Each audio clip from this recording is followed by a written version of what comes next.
I want to briefly talk about exercise frequency and incorporating rest into your program.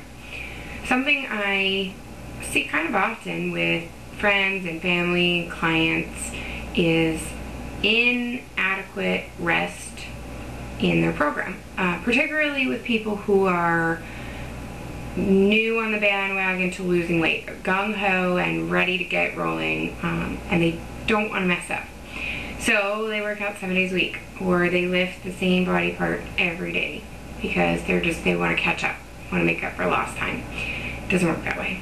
Unfortunately, we can't do that. We can't make up for lost time by working out 7 days a week, and it's really not good for you. Your body needs rest. When you're at the gym, particularly if you're lifting weights, you're not building anything. You're not gaining muscle mass during the time that you're at the gym. The gym is actually meant to break down your muscles so that they can rebuild themselves and make themselves stronger.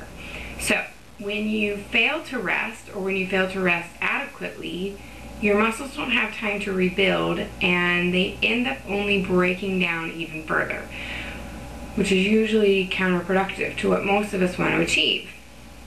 So a few just standard rules of thumb to keep in mind when you're working out or when you're planning your workout program. One is give at least 24 hours rest to a given muscle after it's been exercised. So let's say you do an upper body and a lower body split, meaning you work your upper body on one day and your lower body on another day. You don't have to worry about something like that because you have, chest and arms on one day, and then you have legs on the next day, and that kind of gives the rest that the chest and arms need while you're working the legs. But if you do a full body workout, it's better to put cardio on the off days, or just take a day off every now and then, because you don't want to work your chest muscles 2 days in a row, and you don't want to work your quad muscles 2 days in a row.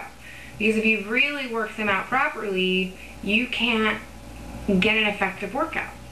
And to explain a little bit more why you need this, when you're lifting heavy enough weights, your muscles respond by providing as much energy as they can. The fibers are each meant to give a certain amount of exertion, and so all those fibers work together to contract the muscle.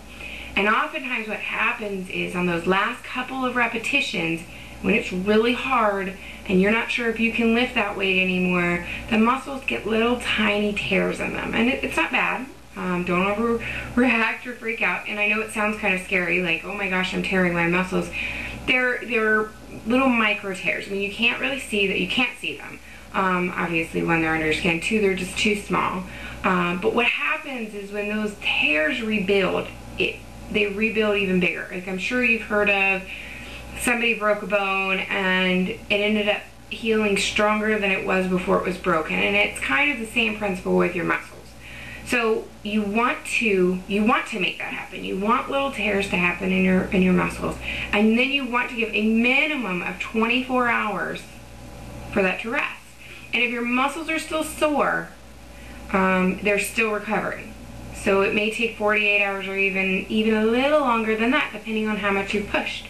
So you could work out a muscle as little as once a week, or as often as 3 times a week, but never more than that. But in addition to a given muscle, a second rule of thumb is always allow at least 1 day a week off completely.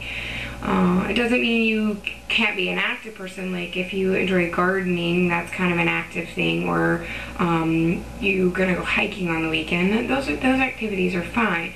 But I mean, from a specific exercise meant to strain the body. Your body needs energy to recover. And if you're not resting or getting adequate amounts of rest, then the muscles aren't going to recover, which is essentially as bad as working them out every single day. So those are 2 very general rules of thumb, with very few exceptions to those rules. So please keep those in mind as you're making your workout program.